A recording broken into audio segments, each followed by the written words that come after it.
Hello mga kabarkads, another day, another vlog na naman tayo ngayon mga kabarkads. And mga kabarkads, nandito tayo sa gilid ng Davao International Airport, itong runway.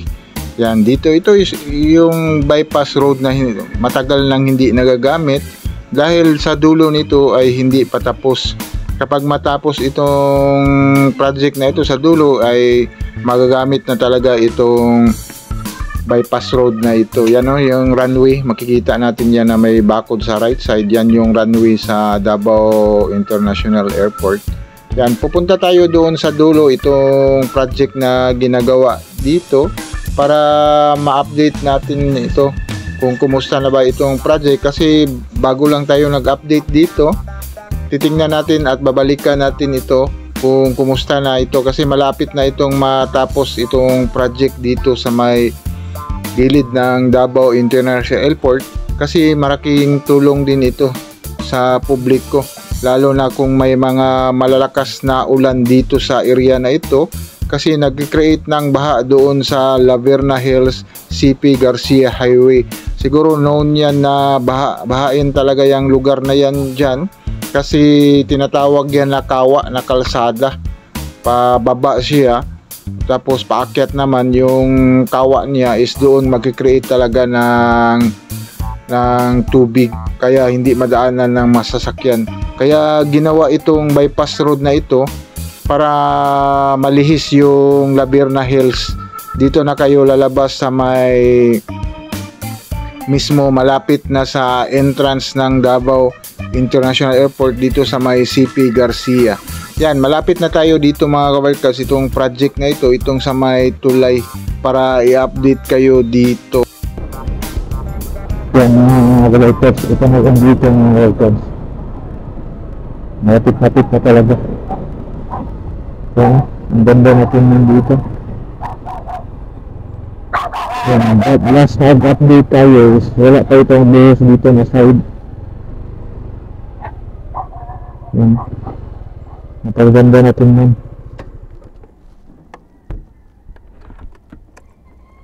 Yan, wala pa dito mga kabarkas, itong buhos dito.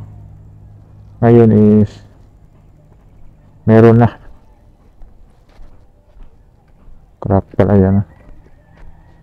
Yan, punta doon, napakaganda na. Ang kulang na lang dito is itong kwan dito. Ito yung daanan ng tao, magkukunik dito, at dito na side din na magkuhan is daanan dito, magkukunik. Yan.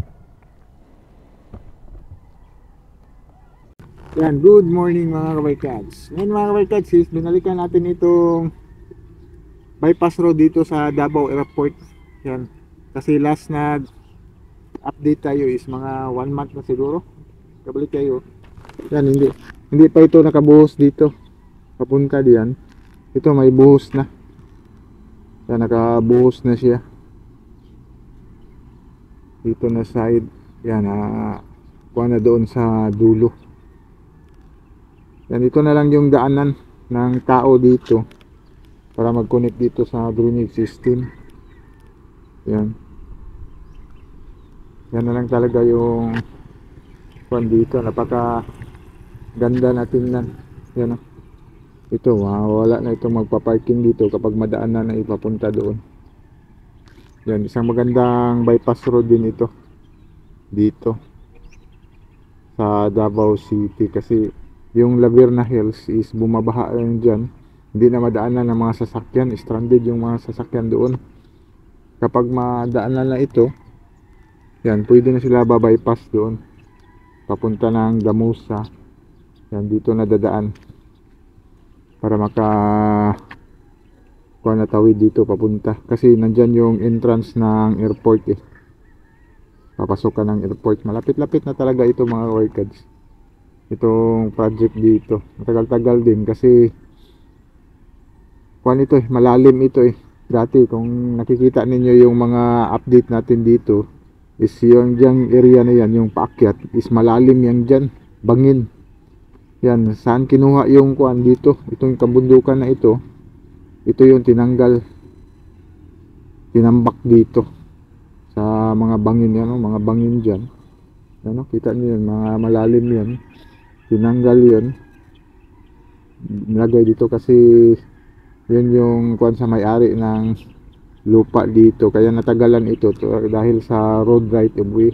Nagkasundo sila dito na siguro walang bayad, tatanggalin yan, itatambak dito kasi isang business din sa may-ari dito ano, dating kuan yan, ngayon naka plain na, nakapatag na yan, pwede siya magtayo ng mga business dyan. May area ako pupunta doon yan.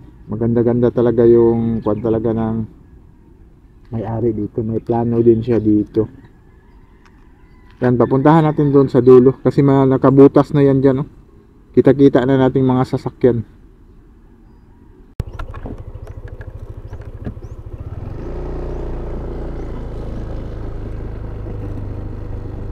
Yan, malapit-lapit na talaga ito Kabaykads. Ito daanan dito, isang magandang bypass road. 2 lanes lang siya mga Kabaykads, pero malaki siya na kalsada. Hindi siya yung kalsada maliit.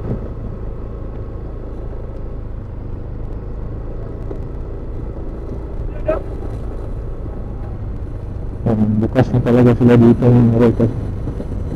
Dito talaga street talaga yung kalsada dito. Ito na talaga yung final nila. Yan, binuksan na nila. Yan, ito yung isang lusa na lang yata ito dito.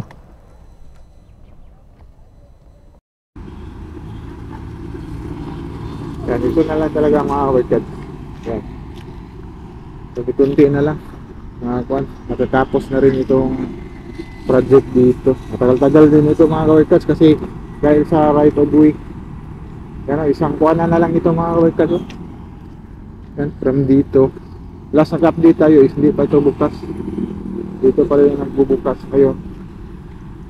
Wala na, dito na nila para mag-connect dito.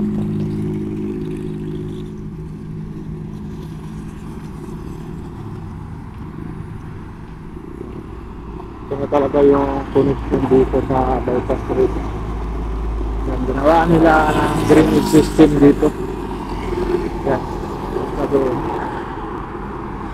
ito na yung magkukunik talaga sa bypass road. Napakalaking ginhawa ito magmamasip ito bypass road dito. Yan, ito yung safety guards yan. Kasi yung pababa dyan, yan yung Laguna Hills, binagaha yan dyan, hindi makapasok yung mga sasakyan dito. Kung may traffic light, unahan yan, yan yung entrance ng Davao International Airport. Yan, kapag bumabaha dyan sa Laguna Hills, pwede na kayo dito magbabypass. Yan, nakalisada na ito, isang malaking tulog dito. Kunti na lang ito. Pag matapos itong drainage system nila dito, yan, ito na magbubuhos na para mag-connect na talaga. Hope na madana dito ngayong taon itong project dito sa bypass road dito sa may gilid ng Davao International Airport. Yan, like and subscribe to my channel and please the button bell para ma-notify kayo sa mga video na i-download ko, especially sa mga travel vlog natin. Yan, sige, bye-bye. God bless.